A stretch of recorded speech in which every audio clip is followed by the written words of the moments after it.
Ô mãe, eu perdi minha caneta, me empresta uma aí.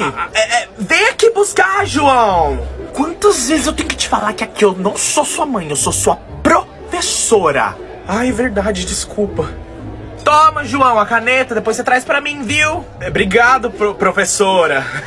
Ô, professora, não apaga essa parte aí não, eu tô copiando ainda. Ai, eu não posso ser boazinha, porque senão vão achar que eu tô ajudando ele só por ser meu filho, então eu tenho que ser dura. Não, eu vou apagar sim. O que você tá fazendo da vida que até agora você não copiou? Da hora que eu passei isso no quadro? Professora, eu tô nessa parte ainda. Tá bom, Brenda, só mais 5 minutinhos, hein? Parabéns, filho, tirou 10.